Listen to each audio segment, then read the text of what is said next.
Welcome to Weird Web Radio, an explorer's guide to hidden worlds of the paranormal and occult, reality-expanding experiences, and the downright weird and bizarre.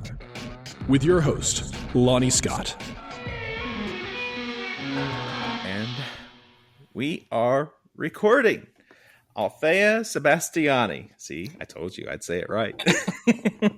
Thank you. Welcome to Weird Web Radio. Yeah, thank you so much for having me. Thank you. And for everyone out there, we did just have a little short discussion about this. It is Althaea Sebastiani. Yeah, not Althea.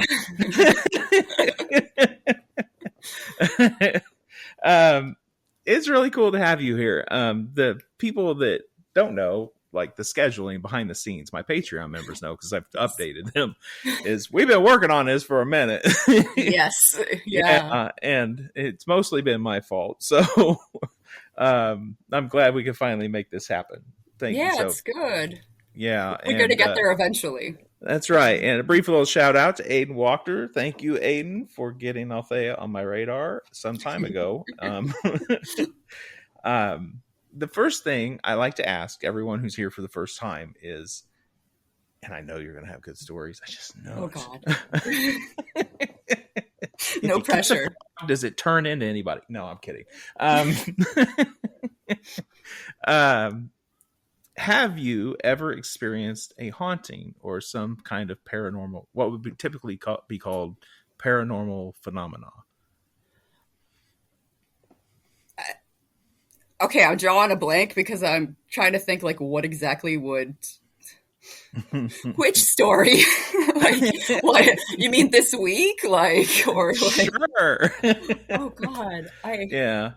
See, my favorite thing about this and why I'm asking you this question is because you're writing books that have to do with witchcraft and such. And spirits are a big part of your practice. Sure, we'll get into that.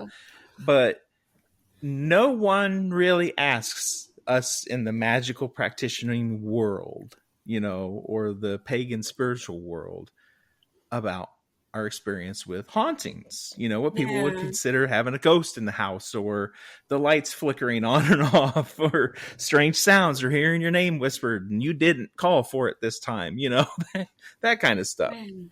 Yeah. God, I'm really trying to think of like a good specific story to tell. I mean, there's been things literally my entire life. I guess I should preface that I'm kind of funny about like the word ghost and what gets labeled ghost, especially since my own work and approach takes spirits as being this like a spectrum of beings, So what do we mean when we say ghost? Are we talking about just dead humans, dead animals too? Are we talking about just energetic sort of moment that's been imprinted onto a particular place that is a story then on repeat that we're interacting with in some sort of a psychic spiritual way, or is it something else, so I always take pause with that, and admittedly sometimes the paranormal research stuff kind of it irks me a little bit. A little bit. Not three times if you can hear me. Oh my God. Oh yeah. God, I have had weird shit going on though my whole life. Shit. I tell you, I can think of one from your blog I would love to hear you talk about. Oh God. If you want. I can't remember what the title of the blog post was. Oh, that's fine. I won't remember either. You were talking about you and the kids doing something in the house and you sensed a presence. And then how you got the kids involved in what you were going to do with that next. Moments like that are always kind of fun. Like, so if you do, let's say, sense a presence in your house, we'll move away maybe from so much of the definitions of ghost and haunting. Yeah. But let's say if you sense there's something going on in your house, what would raise your awareness of it to begin with? Oh gosh. How would you know? So, I mean, I guess sometimes there's that general just like sense that, something is in the room with you. Like when you're doing something, and one of your kids walks in and you just kind of know that they're there. So you feel that because those little eyes are burning into the back of your head and going to ask you for food or something immediately. So then you like look and there's nothing there, and you look around and maybe you heard something though. Maybe you caught something out of the corner of your eye, which actually brings me to something that just happened a couple of days ago. It was late. Most of my kids were already in bed. Only my oldest ones are up, and we just moved into a new house. It was built in the 70s, so there's not like any sort of weird woogity shit that's happened in this house. It's a boring town in Wisconsin. Nothing's happened. It's just, it's here. It's been remodeled. There's nothing going on.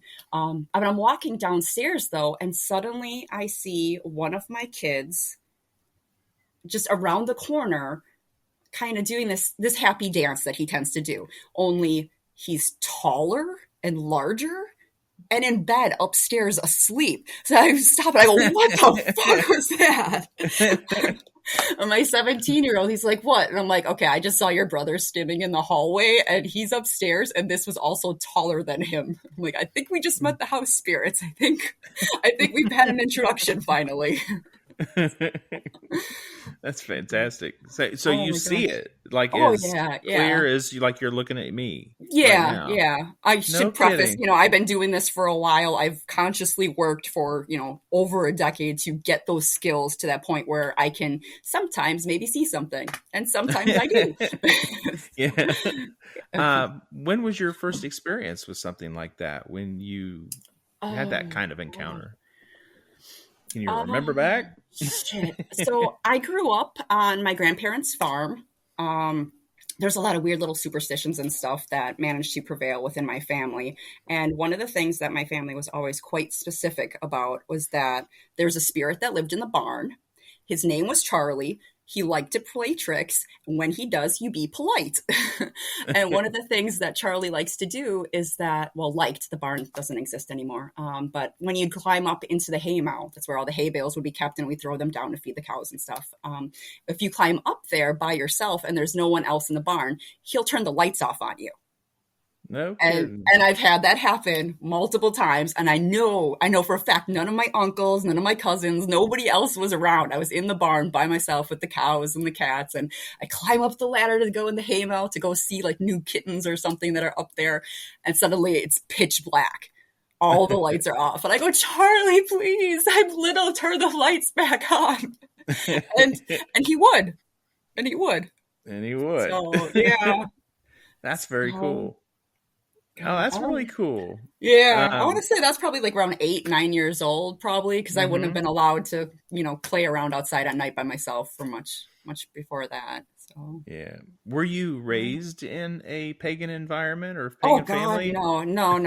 My grandma got kicked out of the Catholic Church for marrying a Lutheran, and the tragedy of it all. I know. And if you go back a little bit further on the other side, we're Catholic, but just a couple generations ago we were Muslims. So there's just now it's just an American mess, a Christian on paper, but who knows what's going on. Right. Yeah. So when did you find your way into paganism and witchcraft? When did that become a normal part of your life? I have tried to pinpoint the exact time that I started practicing witchcraft, but all I can get close is about age 11. So this would have been in the 90s. I didn't know that other witches existed yet at that point, or that witchcraft was a thing, that Wicca was a thing. I was just sitting in my room, sitting in the forest, like having interactions with spirits, learning protection measures from them, having conversations. And I'm like, man, I'm a witch. I know they don't exist, but I'm a witch, So, but I think actually finding out about paganism, it was Wicca because it was the 90s, would have been right.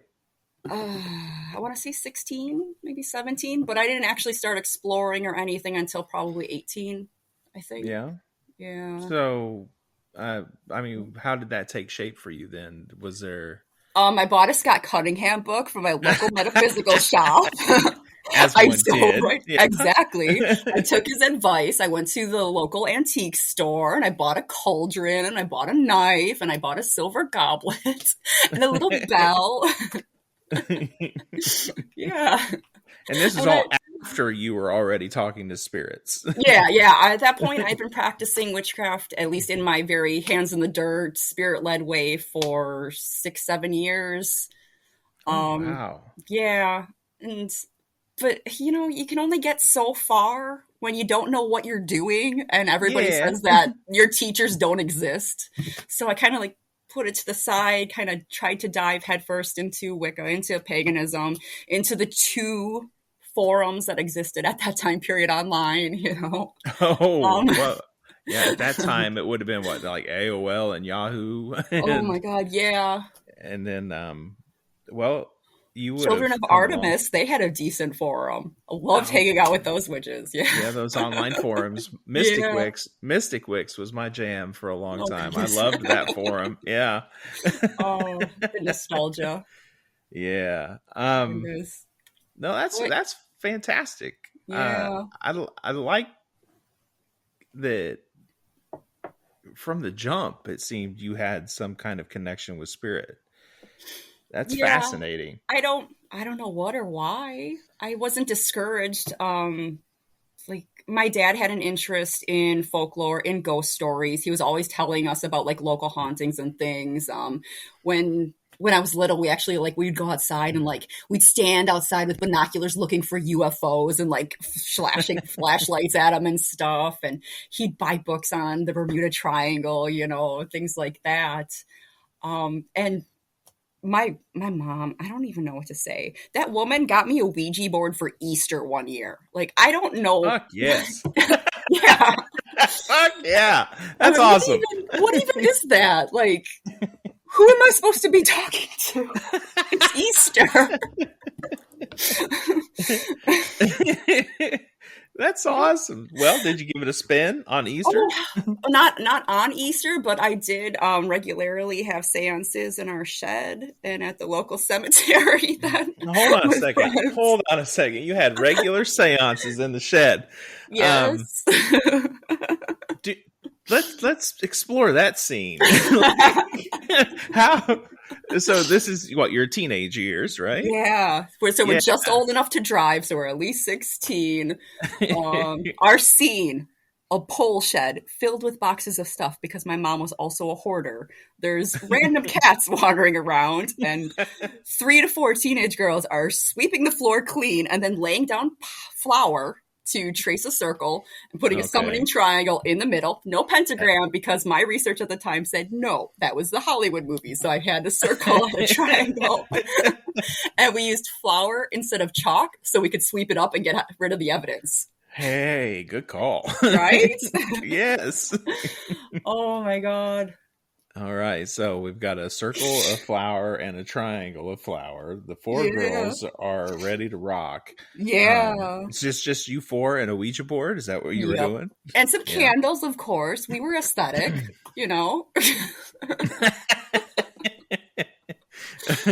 Oh, God. Did you get any cool results with the Ouija board? Were the other girls as sensitive to it as you are? No. I think they were more just just doing weird things to do weird things, just existing in that goth space of the early aughts, late teens.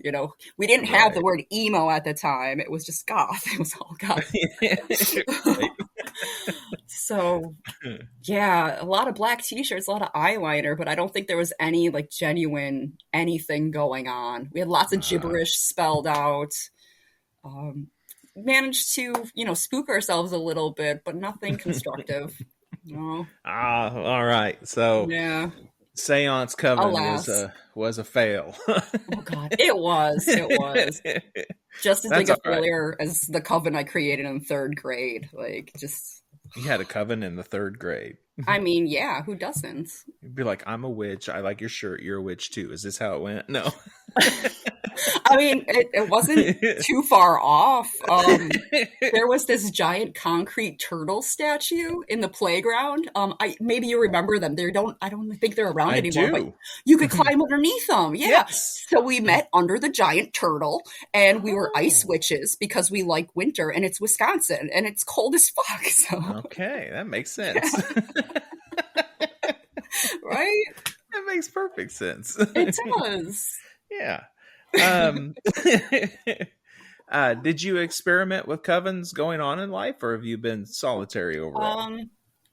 I've led some public groups off and on, but otherwise no, I've not had any like sustained group experiences at all over a length of time. Yeah. Okay.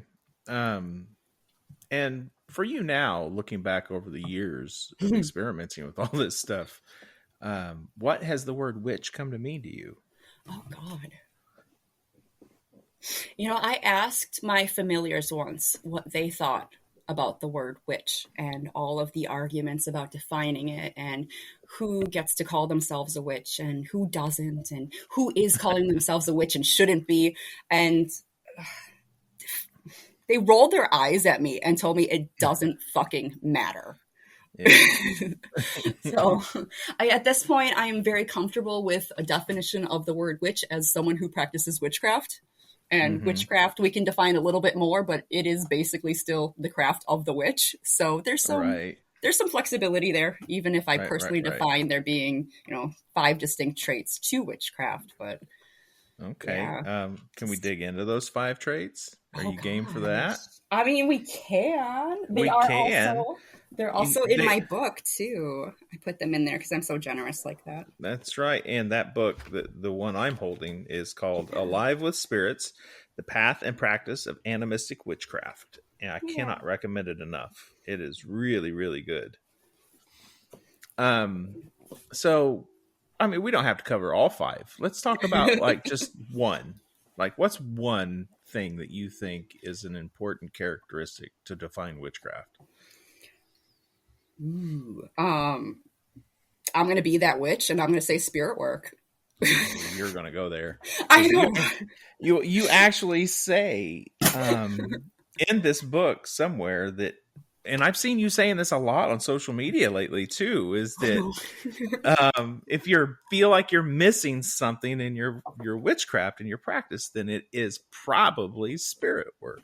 Yeah. And you do call yourself, right on the back of this, a full-time spirit worker. Yep. Let's discuss. No. Oh gosh. Oh gosh. So why is it spirit work? Why is that so vital to witchcraft to you? Oh, God, just put me on the spot like that.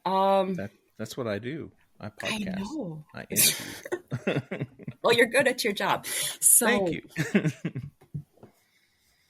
I'm trying to think of how to sum things up and actually put out a good starting point that'll let me ramble in a coherent direction. That's all right. So let's start first with the word spirit. All right. Ooh. So we kind of got into the problems of the word ghost earlier, and I think some of those same things can hang on the word spirit. When you're saying spirit, you're not just referencing human dead, are you? You're talking about a lot of different things, or is it just the human dead? So many things. Human dead, animal dead, spirits that are within plants, spirits that are within just random objects, like my favorite coffee cup here. The gods, things that have never been physically incarnate and they never will be. So things like the good folk or, other different folkloric spirits that we have stories about, but, now physical encounters with, and other things that we don't even have names for and probably exist and we'll never meet them because it's not all about us and the spirit world doesn't revolve around us. So, right. So why would that be part of making a witch then? Well, why do you think a witch needs to work with spirits at all? If we look at our world and the physical world and our efforts to create change within it through the practice of witchcraft, we have to accept that there is more than just the physical. there's more than that what we can see, what we can touch, what we can feel, because otherwise, what are we doing? Is it just a psychological exercise? I mean, I don't think so, because if it was, why would there be so many people engaging in this practice just in the contemporary sense, just in the last 70 or whatever years that it's been? We can't all just be doing affirmations for this long and keep inspiring each other to do this work, keep inspiring ourselves. So there's got to be something more. And through our work, if we keep practicing witchcraft, we have experiences that do show us, that prove to us personally that there is something more. And when we explore that, we can come up with words like energy to kind of give us some sort of direction and better understanding of what we're experiencing. But there comes a point where you realize that you're interacting with things and experiencing things that have very clear sentience. And that could be because they're talking to you and you're hearing them just as well as you're hearing me right now. You can go out in the woods, and come across the body of maybe like a dead possum, and you can be like stopped for a moment because you're like, whoa, wow, look at the decomposition. But then you, out of the corner of your eye, see a possum walking around next to it. And when you look, there's nothing there.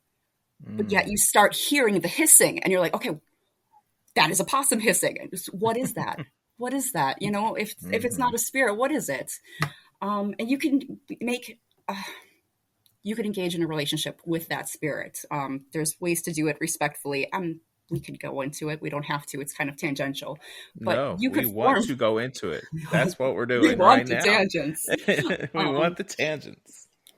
But you could form a relationship with it and then, learn things from that possum spirit, that spirit of that one specific dead possum. And you'll hear them talk to you. You could learn things for spell methods to find things, for example. You could just get information that you could not otherwise get. And if you can rule out that it's not a hallucination, how is it not something intelligent then? It's got to be something more. And as witches, we can then keep going, keep having experiences, keep pursuing new experiences, and have those intelligent conversations with other things. You could be in your backyard and harvesting a mullein plant, and you could start like digging for its roots and hear that plant tell you, do you see how far my root goes? Do you see how deep I dig into things? Do you see how I connect you through the land and to the dead? And you learn something then about that plant. And then you can do your research and you can find out that there is actual correspondence associations of mullein with the dead, working with the dead, necromancy, things like that. And you didn't make that up. You have a source for it. So where did that come from? Well, I like that. That's really cool. Now, what if you're someone who encounters, something like that in the wild, let's say, or you're having some feeling that, something's trying to maybe communicate with you, but you're not sure what or how even to decipher that message. Where does that person go, or how, I guess more appropriately, how do they establish that channel of communication if they can't see or hear as clear as maybe you are describing? Well, one of the tools that we have in witchcraft that we can rely on pretty reliably is divination. You could start digging into a divination and doing readings to better assess the situation. So not actually reaching out to try to communicate directly, but trying to gather more information. Like, what is it? Why is it trying to reach out? Have you done something? What did you do? Should you remedy the situation? Getting those next steps. And from there, you can take that information and act on it. Like maybe you're just having this weird feeling of something there because your house spirits are trying to get your attention. So you do a reading, trying to figure it out, and it confirms, okay, yeah, it's your house spirits. So you make an offering to them. Maybe you put out, a nice glass of wine, some fresh water, maybe go with something more traditional like bread and butter, whatever. It's not really too important, the what, more so that you actually do something. But then the next day after you make that offering, you notice that the molding around one window has fallen off in your living room. So you go look at it, and then you see there is a crack.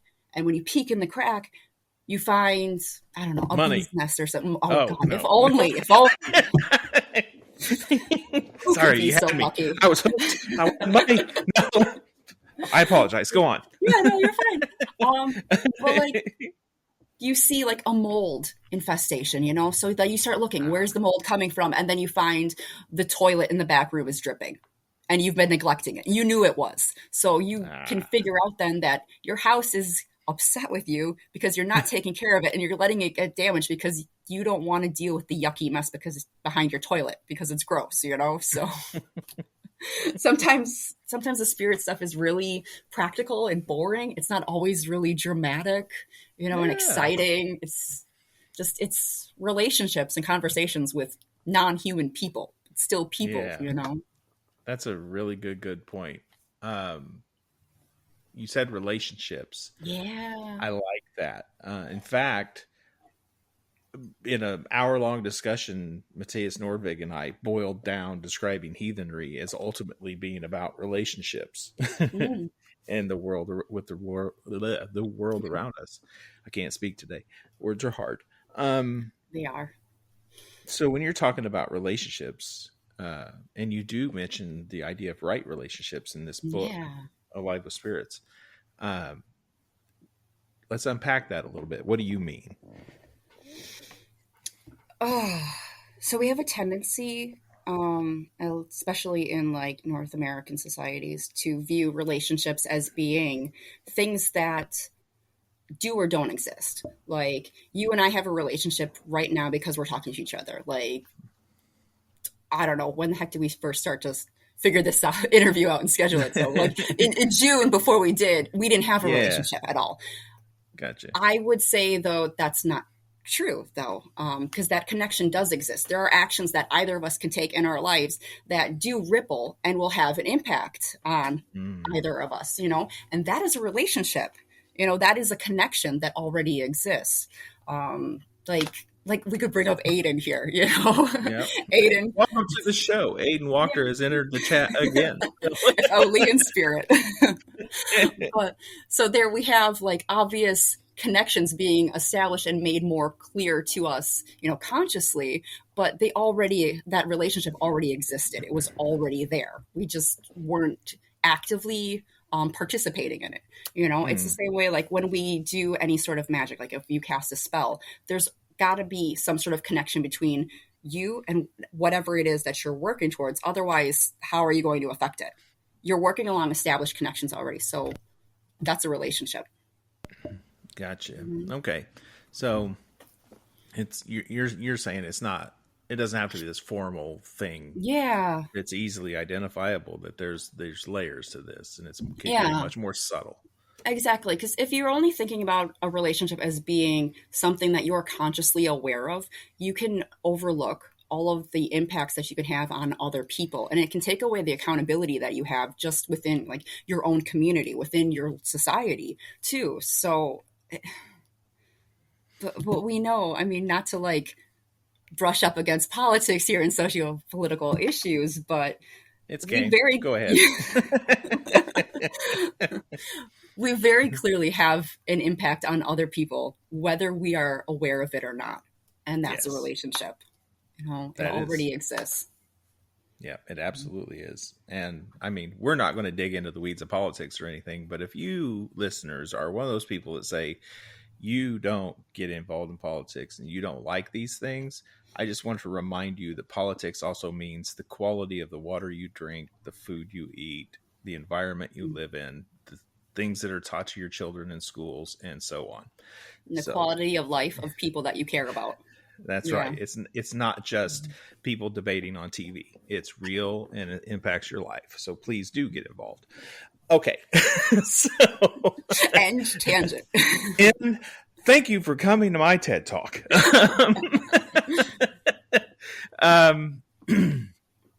So I derailed my thought with that one. Former guest Ivy Bromius has this idea of spirit posse. Aidan Wachter talks about the allies. Okay. Other people probably call these like spirit guides or guardian angels and different things like that. Do you have a concept like this where you have this particular group of spirits that might be hanging around you all the time? I mean, I do have my familiars that are around me all the time. But Familiar is a term that's long been associated with witchcraft with a lot of yeah. different meanings. Oh my God, I am not talking about physical cats. My cat is in the other room and they are not my familiar. Okay. I did not mean to trigger anyone. So when you're talking about familiars, you're just speaking of this general idea of spirits that are your particular closest allies. Spirits that I am ritually bound to and are bound to me, and we have that formal ritualized relationship, and who are able to affect me and affect things in my life in stronger ways than some other spirits. Oh God, that's poorly worded. Some other spirits could. that needs clarification, but whatever, it's too late. When you say formal ritual with these, did you seek them out specifically? Ooh, complicated question. Some, yeah. I do have some familiars that were gifted to me by some of the gods that I am dedicated to. My primary familiars, though, it's more of just circumstances. We just kind of showed up in each other's lives, and I'm like, hey, do you want to be friends? and they said yes, and it's been good. Yeah. If someone listening wanted to get to find that, how would you tell them to begin that process? Ooh, I have a workshop on that, but yeah, we will just give them a preview then. How would let's tease them to get them in there? How would you begin just to tickle the idea?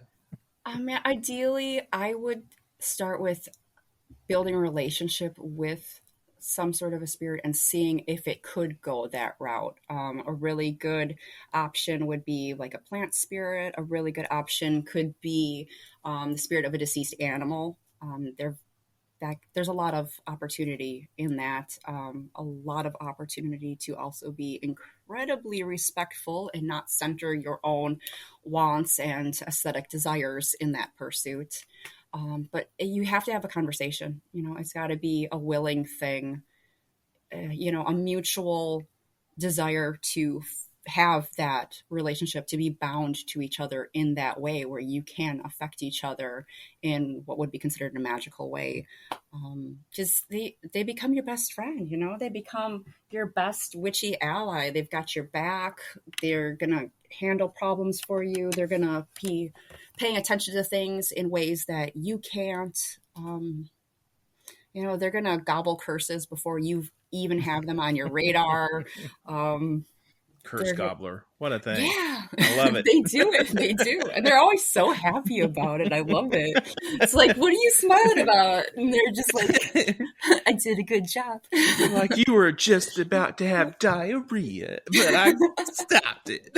Oh my gosh. You would think there'd be less cursing amongst witches online, but you would be wrong. We could be adults, okay. But are there signs and clues that you think people should look for to know if something like that's really happening? To actually discern, am I being cursed or am I just having a bad day? How do you make that decision? When in doubt, divination, All right. Do start with divination, figure it out for yourself, look for the signs. If you can't tell conclusively, seek out someone else, seek out a spirit worker, seek out some sort of diviner who's got that, strong witchcraft grounding so that they can actually see something. You don't want to go to a love and light diviner who just going to pull some oracle cards, and tell you an affirmation and then it's all in your head. You want to find somebody who's like in the trenches, has the experience and, knows what to actually look for, who's actually qualified. So. Gotcha. Yeah. Gauntlet has been thrown. All right.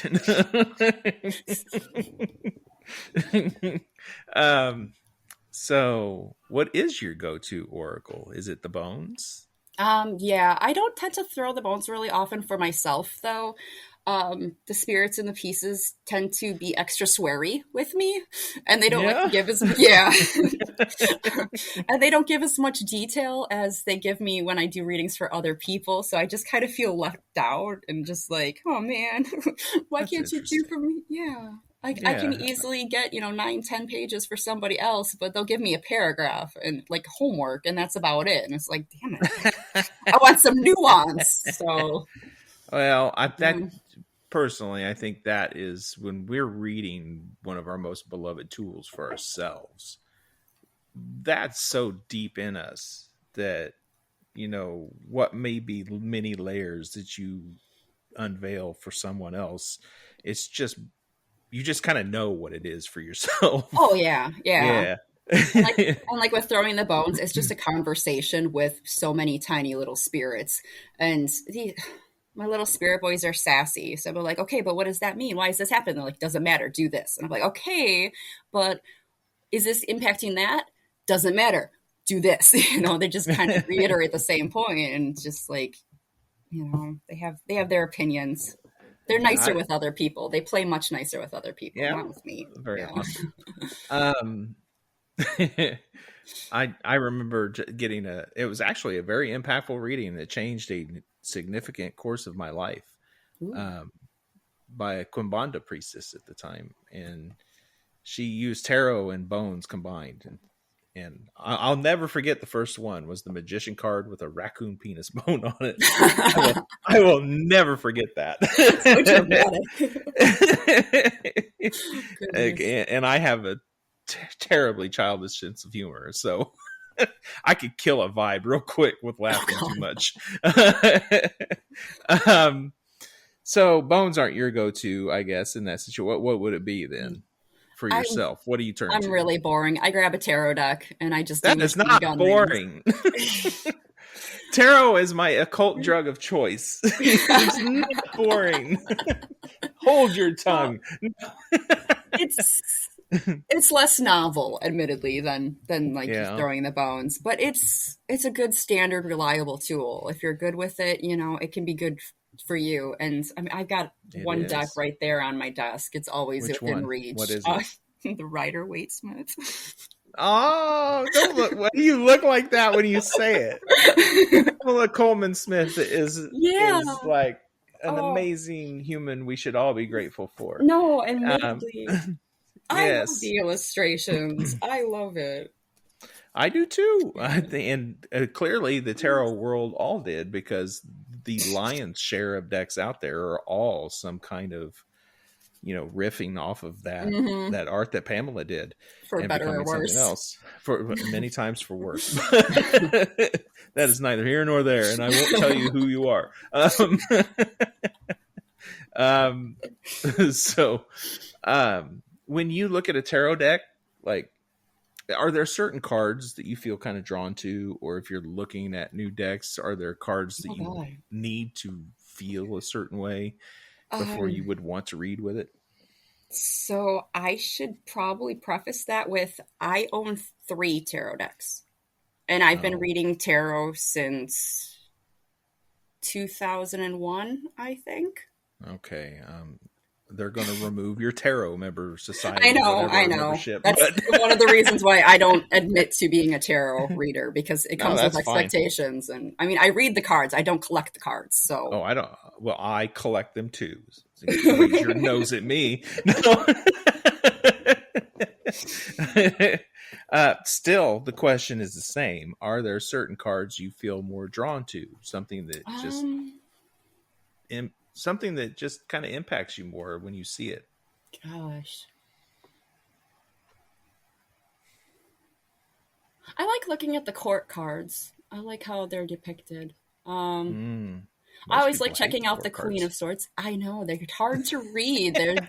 They contain too many possibilities, but They do. how the artwork is depicted and like the meanings of the cards can really tell you a lot about Hmm. how that artist, that deck put together, or conceives of those things, and it kind of tells you more about them personally too. Right. I like to check out the Queen of Swords, of course. We love our lady who just doesn't give a fuck and is going to get shit done, you know? So I like to see if she's been portrayed as being like angry, you know, or if she's just competent and capable. I like that. I like that a lot.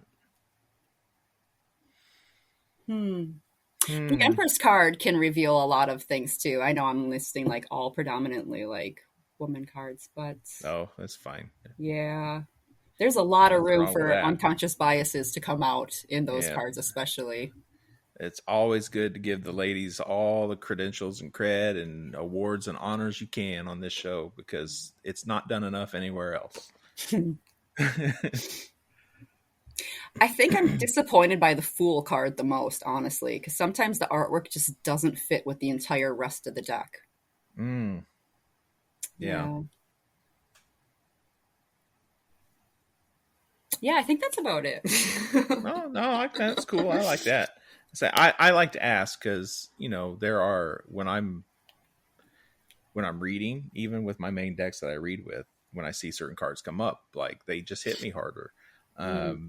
And I wouldn't even be reading with that deck at all if those cards hadn't spoken to me at a deeper level.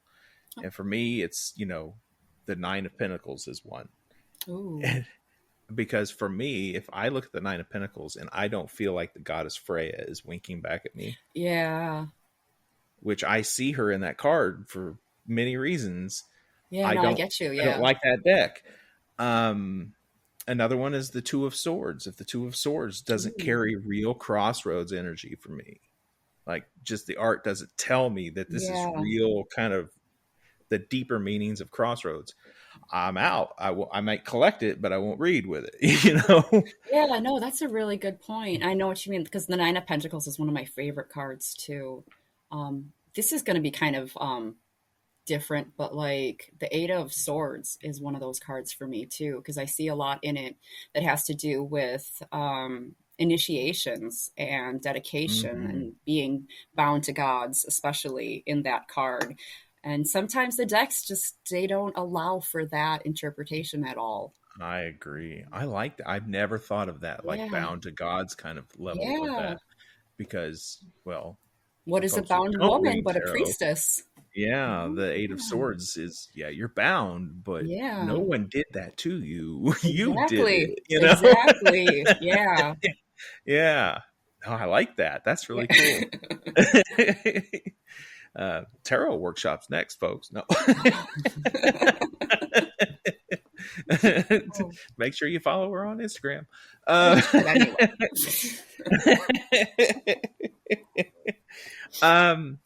We kind of touched, you know, family a little bit early on in the conversation when I was asking about how you grew up.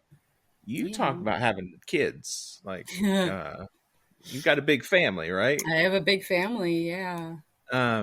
Are you raising your family in witchcraft, animism, spiritual practice like this? You know, when there were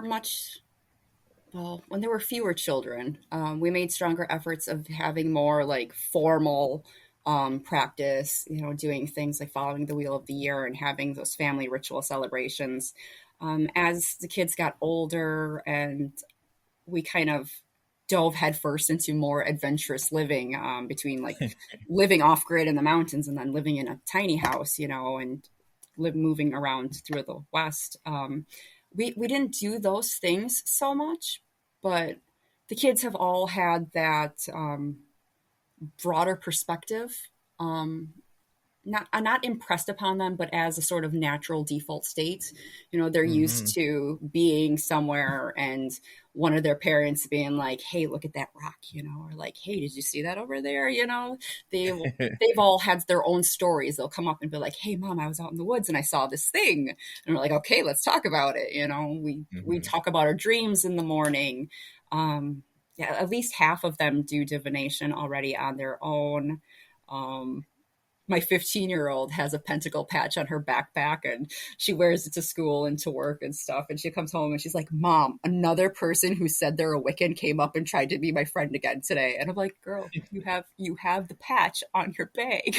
That's how it happens. You're like, I like your shirt. I like my shirt. Exactly.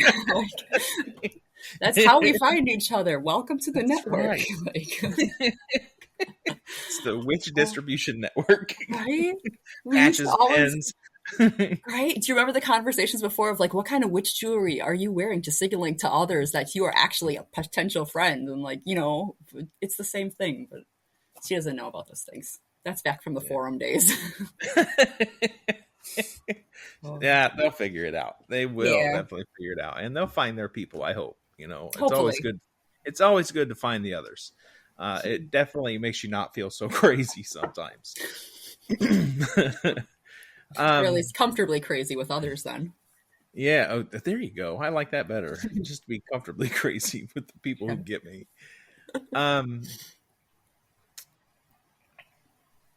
What would you tell someone who's listening right now? Hi. Okay, that's it. No. Show's over. Yeah. Thanks for coming. Hey. Join my Patreon. Check the show notes for links. Somebody who's brand new, maybe first time ever curious about any of this, and this is where they start listening to us right now. So much pressure. What color crayon should they use? No, to draw sigils. Not that one. Don't write that down. What advice? Next question. Yeah, I think more important than what maybe they should do is what would you tell them to avoid? Oh my God. So buried in my blog, I actually have a blog post of 7 things not to do as a new witch or pagan. Yes. Yeah. It's like 10 years old, but it's still mostly applicable. But the biggest thing on there, I think, would be like, just don't spend a ton of money. Witchcraft does not cost money to practice. It does not cost money to build relationships with the spirits that are around you right at this moment. It does not cost money to practice energy exercises and to learn how to do magic. It does not cost money to stand outside and stare at the moon and be like, wow, she's so pretty. You don't have to spend money on anything. You do have to practice discernment. You do have to use critical thinking, because at this point, there is so much information available for free online that it is just as bad as when there was hardly any information available. You still have to do just as much digging, because there is so much bullshit. There is so much misinformation. There is so much just sparkly capitalism and weirdly just white supremacist stuff that has been snuck in and made to seem like it's spiritual, and it's really, really, really not. What's some buzzwords? Like, what are some like buzzword or phrases or something that you've noticed would be a clue for them to avoid? Because we can say, look, hey, be careful of the big boogeyman, the white supremacists and the racists and those assholes. But what specifically should they be looking for? Because in heathenry, if you hear a lot of true folk or indigenous European or anything like that, soil, fucking run. Too, these people are racist bigots, white nationalists. They're assholes. They're fuck those guys. They're wrong. God. It's kind of complicated within the witch scene, because at this point, the new age scene has overlapped and influenced witchcraft to such an extreme that I don't think a lot of people can tell the difference between them anymore. Manifest is now a common word within witchcraft. Things like, God, the Akashic records are just everywhere now. Intentions, just there's so many words that are repeated and there's no substance behind them. Like, nobody's defining them. One of the great things about witchcraft is that we don't have like hard and firm ways of how you should do things, but we also are completely horrible at communicating clearly and enabling others to understand what we're talking about, just through simple things like, using consistent definitions within our own Instagram posts, for example. God. That's a good call out. I'm It's a really good call out. yeah. I'm one of the words kind of autist, you know. I like clear communication. I like definitions. I like words. That's why I write words like all the time. Man, I don't know if I could actually point to any buzzwords that aren't like already like talked about so much that I could feel that they're kind of obvious at this point. Like anything twin flame, you know, soulmates. Be careful there. What about the idea that only certain people could be a witch? Oh, fuck that. But whatever rule they might come up with. They can shove it up their ass. Witchcraft.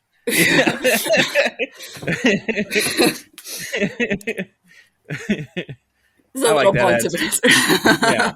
The only requirement to be a witch is that you practice witchcraft. The fucking end. If you're not practicing witchcraft, you are not a witch. That is it. It has nothing to do with the uterus. It has nothing to do with divine feminine or divine masculine. That is just literally the white supremacist gender binary repackaged with a nice spiritual facade. Like none of that. Just you look at the historical sources that we take inspiration from, because witchcraft is not old, it is not ancient. This is a contemporary practice. We can track it. We can look back. We have so many sources. There are academic books out there. Buy them, read them. God damn it. We have taken inspiration from historical sources that time and again show us that these things that we would look to the past and call witchcraft are practiced by common people who are taking back power from oppressive systems that have tried to sever them from that power. Yeah. So if you're practicing witchcraft and you're using your witchcraft to take back that power to make your life be what you want it to be personally, hi, you're one of us. Let's hang out. You know, you're doing the thing. That's it. We like your shirt. We like your shirt. It's great. I mean, of course, that does kind of lend into the argument then that there's an inherent class issue with witchcraft. You know, like the 1% can't be witches. Who are they trying to reclaim power from when they hold it all? So, you know, there's that kind of thing. Like, but there's nothing based on gender. There's nothing based in... I bet there's some kids that come out of that class who long to feel connected to something more feral and less controlled. And that might lead them down that way. Well, Let's in not that deny case, though... them access. But then you're saying kids, though, who are reclaiming power that's been taken from them by parents who are trying to keep them disconnected and living within a certain particular societal standard. So, and there we're fighting the power again. Yeah. You can't really get away from that inherent transgressive nature of witchcraft. You know, it is about empowering the individual. In my head right now, all I'm getting is Rage Against the Machine. Got to take the power back. I love it. Love it. Well, we're getting near the end of the regular portion of the show. So is there something that you wanted to talk about I didn't bring up? Something you want to get into? God, not off the top of my head. No. Well, I know you got workshops you brought up a couple times. What do you got going on? What are you teaching? Let's see. Right now, this month, I'm teaching a workshop on keeping and using a journal and how journals specifically benefit us as witches. It is not a how to keep a grimoire / Book of Shadows workshop. We are not talking about that shit. We're talking about what you should document, why you should document, how that documentation helps you as a beginner, how it helps you if you're more experienced. We're looking at different ways that you can keep a journal that may be more conducive to your own unique brain. Because the community that I safeguard, most of us are neurodivergent. We love lists. We love alternative forms. We like doing things in a way that makes our brains happy. So we're talking about different things that aren't just, you know, a book that you write in or a Word document that you type words into. So that's fun. All right. More than that, I've got tons of workshops on pretty much every topic you could think of practically at this point. There's over 50 of them. I don't have an exact count. Holy cow. Are they Yeah. available all the time? They could go somewhere and just... They're available through my Patreon. So one flat price for a month. You get access to all of them immediately. And you can always hit me up and be like, hey, I'm looking for information on familiars. Which ones should I start with? And I'll be like, okay, here's a list. And I'll provide you the exact links and everything. Nice. They're all text-based, so you don't have to worry about videos or downloads. You can print them off, highlight things, whatever you want to do. And they're always there. All right. Where's that at? What's the address? Patreon.com/Althaea, not Althea. There will be a link to that in the show notes, everyone. I promise. In fact, you could click right on Althea's name in the show description on my website anyway, theweirdwebradio.com, and it'll take you right there. I'll make sure that's hyperlinked. Very cool. Is there anywhere else people can find you that you would like them to come? Like, you're very active on Instagram sometimes, I've noticed. Sometimes, yeah. This month I haven't been too much because we've been moving. But yeah, Instagram's probably the best place to find me. I'm trying to like Threads and to use it, since that other place is no longer a safe and effective way to be tossing words out into the void. I have a website, of course. It's ladyalthea.com. There's a 10-plus-year-old blog on there filled with stuff that I don't remember, but I hear tales that some of it is actually good. It is. There. I like it. I've got a bunch of courses. That's pretty much what I do mostly, is that I teach. I teach courses. I teach my workshops. Managed to make a living off of that. Love doing it. Nice. So, bone readings. You also offer bone readings. Yeah. And I am currently open to new clients. I had actually shut down to new clients for about 2 years, but it's open now. Holy cow. Yeah. So that's all available through your website, right? Yep. All through my website. Yep. How does that work? Do people see you over Zoom or something? Do they have to meet you somewhere? Oh, God, no. I am really big on accessibility for others as well as myself. So if you did get a reading from me, there's a little contact form. You can talk about what it is that you want to focus the reading on. I'll talk to you about it through email then, and get you a date to expect it back. And I will send you, depending on what type of reading that you get, I'll send you about 10-page long PDF just filled with details and information, and you can go through it on your own time, have it forever, refer to it over the next couple of months, which I strongly recommend doing, because these readings have a tendency to unfold. And I've been told they're kind of like living documents. So if you read it right away, it means one thing, and if you read it again later, the words say something different to you, and it'll apply in both instances. So that's fun. This is very true. All right. Awesome. And your books are sold everywhere people can get books, right? Yeah. Buy my books. Yeah. They're good. Buy these books. They're good. Yeah. That's a great sales pitch. Buy my books. They're good. They look nice on bookshelves also. Yeah, they do. The cover of Alive with Spirits is just beautiful. The folks over at Wiser Books did an excellent job with that. And also, big shout out to Wiser Books for sending me your book. I appreciate that. In fact, if you are listening and you own a metaphysical store, or you have one you shop in frequently, please consider carrying Althea's books on your shelves. Yeah. And if you're a customer, go request that store get it for you. Amazon's fast and online ordering is cool. I get it. I like it too. But these stores are treasures, and they're community builders, and they're resources that we are losing at a scary rapid pace. So let's do everything we can to support those folks out there who are providing that resource to our community. All right.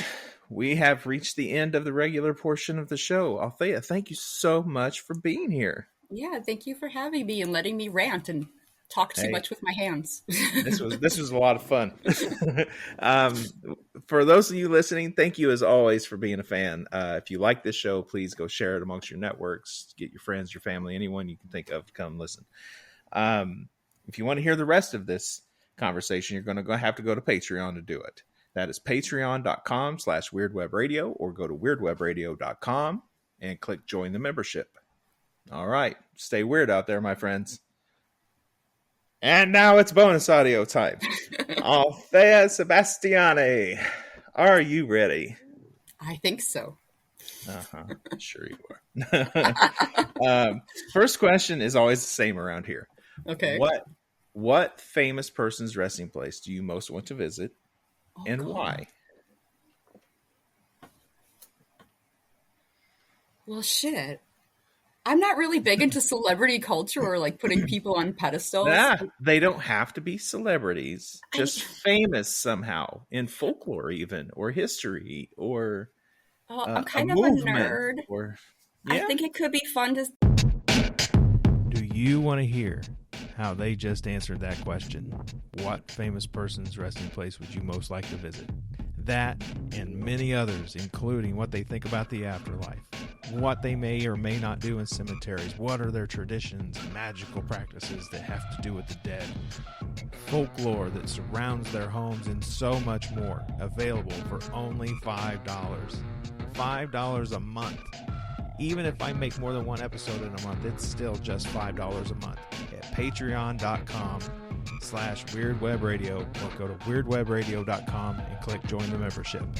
You can find me on Instagram at weirdwebradio.